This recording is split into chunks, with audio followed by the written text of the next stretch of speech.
भैया। अच्छा, जो कि हमारे ढोलक उस्ताद के दोस्त। ओहो, क्या बात है। बाप रे बाप। थाना पास है। हाँ, 21 रुपए का अरे इनके लिए दे रहे हैं ना पर्सनल में। अच्छा अच्छा। भैया को बार बार काम आशीर्वाद मैं करता हूँ। हाँ, उनके बड़े लोग कुर्सी में बैठा बाटे।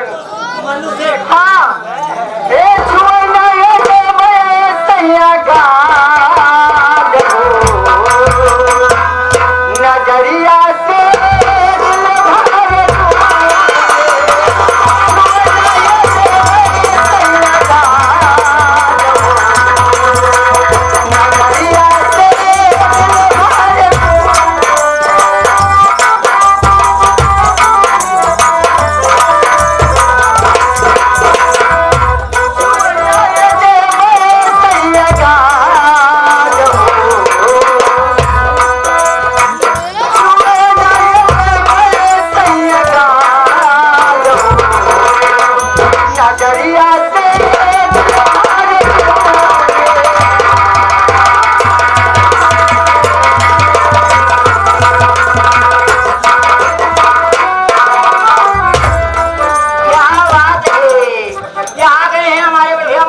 अच्छा, राम भजन जो कि मनो विजय राज साहब जो कि इनका कहना है कि जितना गांव में है भैया सब दोनों प्रोजन होत बा यानी फ्लावर डेकोरेशन का काम होत बा हमारे लगे यही फ्री में करब पैसा न ले लेकिन भैया हम प्रधानी लड़े जा सके आज 70 वाली मार नहीं 100 रुपये देखिए तो क्या आपके प्रश्न भैया को बार बार लेकिन उनका का बताई हो बारी हमारे कमरे दर्द करत बा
साथ ही साथ आ गए हमारे इस पार्टी के मास्टर और हमारे पार्टी के मालिक चंद्र शुक्ला दरोगा साहब